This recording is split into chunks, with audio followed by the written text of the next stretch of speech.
All right, we are seeing unprecedented global demand for power, and that includes nuclear energy. Uranium prices soaring more than 75% over the past year.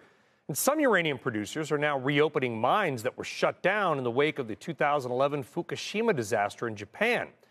Among them is Uranium Energy Corp. Joining us now in an exclusive interview is Amir Adnani. He is CEO of Uranium Energy Corp. Amir, it's a critical topic. We've talked a lot. I've talked a lot about nuclear over the past couple of years. People hated it up until a couple of years ago. How much re-interest are we seeing in nuclear right now in the United States? We're seeing the strongest public support. We're seeing the best fundamentals globally and in the U.S. arguably ever, Brian. And the demand pull is coming in more ways than just traditional utility demand, right? 1 in every 5 homes is powered by nuclear energy, and that's the existing fleet. However, the demand coming from energy related to data centers to support AI plans and initiatives from Amazon to Microsoft and Google down is quite rapidly changing the landscape, where SMR companies in the U.S. are now looking for uranium. Those are small and advanced modular reactors. And again, we're seeing a real game changer here in the landscape. And when you think about what type of energy we need now more than anything, we need reliable baseload and emission-free electricity, which is where nuclear checks all the boxes.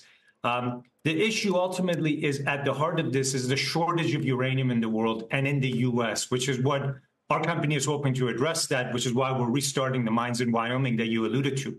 And then where would this uranium ultimately go? Who would you be selling this to? Electricity producers? Who?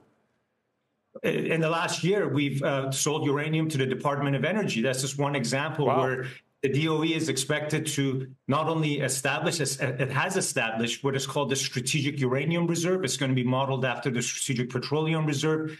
That program is going to enlarge. We're one of the largest suppliers of uranium to the DOE. Companies like TerraPower, backed by Bill Gates, who are building in a small and advanced reactor in Wyoming. We've signed an MOU to supply uranium to them. And then, of course, existing reactors. There's 91 reactors operating in the U.S., 440 globally. And that is the market for the uranium that we mine. Uranium is a depleting commodity, and it really has one application: generate electricity. And the energy intensity in uranium is greater than truly any other commodity. Just a few barrels of uranium can generate the same amount of energy as a few 100,000 barrels of oil. Yeah, truly remarkable. And then talk to us very quickly about the safety of nuclear now. This is not Chernobyl. This is not 3 Mile Island. They are very different technologies today. Look, 100%. We had the Fukushima incident in 2011. Of course, it was a tragic loss for the country of Japan, but no one died related to radiation or the accident at Fukushima Daiichi. Those reactors were contained, and there were no deaths related to those reactors. The safety record of nuclear energy over the last few decades is at par with solar and renewable. And of course, the industry has always prided itself in having a gold standard around safety, and it's always a priority. Amir, I'm sorry to cut you off. I got 2 seconds. Thank you very much. I appreciate it. Great stuff. That does it for us. I'll see you at 7 o'clock.